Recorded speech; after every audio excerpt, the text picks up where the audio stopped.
Hello ಸ್ನೇಹಿತರೆ, ನಮಸ್ತೆ. Welcome to ಮನೆ ಮಗಳು ವ್ಲಾಗ್ಸ್.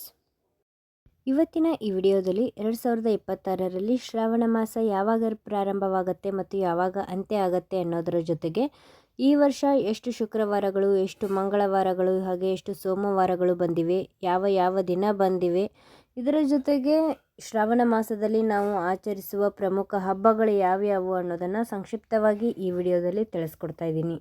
ವಿಡಿಯೋನ ಎಲ್ಲೂ ಸ್ಕಿಪ್ ಮಾಡದೆ ಕೊನೆವರೆಗೂ ನೋಡಿ. ಆಷಾಢ ಮಾಸ ಇನ್ನೇನು ಕೆಲವೇ ದಿನಗಳಲ್ಲಿ ಮುಕ್ತಾಯವಾಗಲಿದ್ದು, ನಂತರ ಪವಿತ್ರ ಹಬ್ಬಗಳ ಮಾಸವಾದಂತಹ ಶ್ರಾವಣ ಮಾಸ ಪ್ರಾರಂಭವಾಗಲಿದೆ. ಸನಾತನ ಪಂಚಾಂಗದ ಪ್ರಕಾರ 12 ಮಾಸಗಳನ್ನು ನಾವು ನೋಡ್ತೀವಿ. ಅದರಲ್ಲಿ ಪ್ರತಿ ಮಾಸಗಳು ಕೂಡ ಅದರದೇ ಆದ ಪವಿತ್ರತೆ ಮತ್ತು ಪ್ರಾಮುಖ್ಯತೆಯನ್ನು ಹೊಂದಿವೆ. ಅದರಲ್ಲಿಯೂ ಅತ್ಯಂತ ಪವಿತ್ರ ಮಾಸವಾದಂತಹ ಈ ಶ್ರಾವಣ ಮಾಸ ಭೀಮನ ಅಮಾವಾಸ್ಯೆಗೆ ಆಷಾಢ ಮಾಸ ಮುಗಿದ ಮರುದಿನದಿಂದಲೇ ಪ್ರಾರಂಭವಾಗುತ್ತೆ. ಮಾಸಗಳಲ್ಲಿಯೇ ರಾಜಮಾಸ ಅಂತ ಕೂಡ ಈ ಶ್ರಾವಣ ಮಾಸವನ್ನು ಕರಿತೀವಿ. ಪಂಚಾಂಗದ ಪ್ರಕಾರ 5ನೇ ಮಾಸವೇ ಈ ಶ್ರಾವಣ ಮಾಸವಾಗಿದ್ದು, ಮಹಾವಿಷ್ಣುವಿನ ನಕ್ಷತ್ರವಾದ ಶ್ರವಣ ನಕ್ಷತ್ರವು ಹುಣ್ಣಿಮೆ ಎಂದು ಬರುವುದರಿಂದ ಈ ಮಾಸವು ಶ್ರಾವಣ ಮಾಸವೆಂದು ಕರೆಯಲ್ಪಡುತ್ತದೆ. ಈ ವರ್ಷ ಅಂದರೆ 2026ರಲ್ಲಿ ಶ್ರಾವಣ ಮಾಸವು ಆಗಸ್ಟ್ 13ನೇ ತಾರೀಕು ಗುರುವಾರದಂದು ಪ್ರಾರಂಭವಾಗಿ ಸೆಪ್ಟೆಂಬರ್ 11ನೇ ತಾರೀಕು ಶುಕ್ರವಾರದಂದು ಮುಕ್ತಾಯವಾಗತ್ತೆ. ಶ್ರಾವಣ ಮಾಸ ಶುರುವಾದಾಗ ಮೊದಲಿಗೆ ನಾವು ಮಾಡೋ ಹಬ್ಬನೇ ನಾಗರ ಪಂಚಮಿ. ಆಗಸ್ಟ್ 16 ಮತ್ತು 17ನೇ ತಾರೀಕು ನಾವು ನಾಗರ ಪಂಚಮಿಯನ್ನು ಆಚರಣೆ ಮಾಡ್ತೀವಿ. ಇನ್ನು ಶ್ರಾವಣ ಮಾಸದ ಪ್ರಮುಖ ದಿನಗಳನ್ನು ನಾವು ನೋಡೋದಾದರೆ, ಈ ವರ್ಷ 4 ಸೋಮವಾರಗಳು ಶ್ರಾವಣ ಮಾಸದಲ್ಲಿ ಬಂದಿದೆ.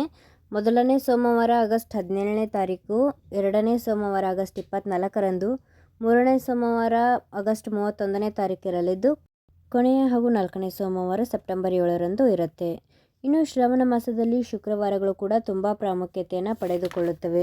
ಶುಕ್ರವಾರದಂದು ಮಾಡುವಂತಹ ಮುತ್ತೈದೆ ಪೂಜೆಗಳು, ಅದೇ ರೀತಿ ವರಮಹಾಲಕ್ಷ್ಮಿ ಪೂಜೆಗಳು ಹೆಚ್ಚು ಪ್ರಸಿದ್ಧಿಯನ್ನು ಪಡೆದುಕೊಂಡಿವೆ. ಇನ್ನು ಶುಕ್ರವಾರಗಳು ಯಾವ ದಿನ ಬಂದಿವೆ ಅನ್ನೋದನ್ನು ನೋಡೋದಾದರೆ, ಮೊದಲನೇ ಶ್ರಾವಣ ಶುಕ್ರವಾರ ಆಗಸ್ಟ್ 14ನೇ ತಾರೀಕು ದ್ವಿತೀಯ ತಿಥಿಯಂದು ಬಂದಿದೆ. ಎರಡನೇ ಶುಕ್ರವಾರ ಆಗಸ್ಟ್ 21ನೇ ತಾರೀಕು ನವಮಿ ತಿಥಿಯಂದು ಬಂದಿದೆ.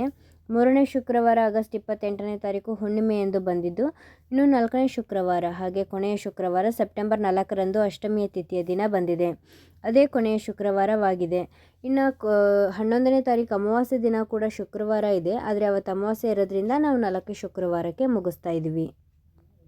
ಇನ್ನು ಶ್ರಾವಣ ಮಾಸದಲ್ಲಿ ಮಂಗಳಗೌರಿಯನ್ನು ಪೂಜೆ ಮಾಡೋರಿಗೆ ಮಂಗಳವಾರಗಳು ಎಷ್ಟು ಬಂದಿದೆ ಹಾಗೆ ಯಾವ ದಿನ ಬಂದಿದೆ ಅನ್ನೋದನ್ನು ನೋಡೋದಾದರೆ, ಮೊದಲನೇ ಮಂಗಳವಾರ ಆಗಸ್ಟ್ 18ನೇ ತಾರೀಕು ಷಷ್ಠಿ ದಿನ ಬಂದಿದೆ. ಎರಡನೇ ಮಂಗಳವಾರ ಆಗಸ್ಟ್ 25ನೇ ತಾರೀಕು ತ್ರಯೋದಶಿ ದಿನ ಬಂದಿದೆ. ಇನ್ನು ಮೂರನೇ ಮಂಗಳವಾರ ಸೆಪ್ಟೆಂಬರ್ 1ನೇ ತಾರೀಕು ಚೌತಿಯ ದಿನ ಬಂದಿದ್ದು, ನಾಲ್ಕನೆಯ ಹಾಗೂ ಕೊನೆಯ ಮಂಗಳವಾರ ಸೆಪ್ಟೆಂಬರ್ 8ರಂದು ದ್ವಾದಶಿಯ ತಿಥಿಯ ದಿನ ಮುಕ್ತಾಯಗೊಳ್ಳಲಿದೆ. ಅದೇ ರೀತಿ ಈ ವರ್ಷ ವರಮಹಾಲಕ್ಷ್ಮಿ ಹಬ್ಬವನ್ನು ಕೂಡ ನಾವು ಆಗಸ್ಟ್ 21ನೇ ತಾರೀಕು ಎರಡನೇ ಶುಕ್ರವಾರ ನವಮಿ ತಿಥಿಯ ದಿನ ಆಚರಣೆ ಮಾಡ್ತಾ ಇದ್ದೀವಿ.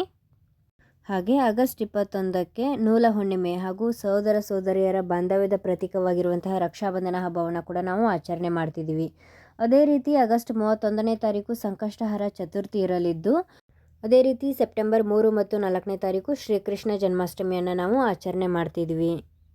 ನೋಡಿದ್ರಲ್ಲ ವೀಕ್ಷಕರು, ಇವತ್ತಿನ ಈ ವಿಡಿಯೋದಲ್ಲಿ ಸಂಪೂರ್ಣವಾಗಿ ಶ್ರಾವಣ ಮಾಸದಲ್ಲಿ ಆಚರಿಸುವ ಪೂಜೆ, ವ್ರತಗಳು, ಹಬ್ಬಗಳ ಬಗ್ಗೆ ಸಂಪೂರ್ಣ ಮಾಹಿತಿಯನ್ನು ತಿಳಿಸಿಕೊಟ್ಟಿದ್ದೀನಿ. ಈ ವಿಡಿಯೋ ನಿಮ್ಗೆ ಇಷ್ಟ ಆಗಿದ್ದರೆ ನಿಮ್ಮ ಫ್ಯಾಮಿಲಿ ಫ್ರೆಂಡ್ಸ್ಗೂ ಕೂಡ ಶೇರ್ ಮಾಡಿ, ಹಾಗೆ ಸಬ್ಸ್ಕ್ರೈಬ್ ಮಾಡ್ಕೊಳ್ಳಿ. ಪಕ್ಕದಲ್ಲಿ ಕಾಣುವಂಥ ಬೆಲ್ ಐಕನ್ನ ಪ್ರೆಸ್ ಮಾಡಿ. ಇದರಿಂದ ನಾವು ಹಾಕೋ ಎಲ್ಲ ವಿಡಿಯೋ ನೋಟಿಫಿಕೇಷನ್ ಕೂಡ ನಿಮಗೆ ಬೇಗನೆ ಬರುತ್ತೆ.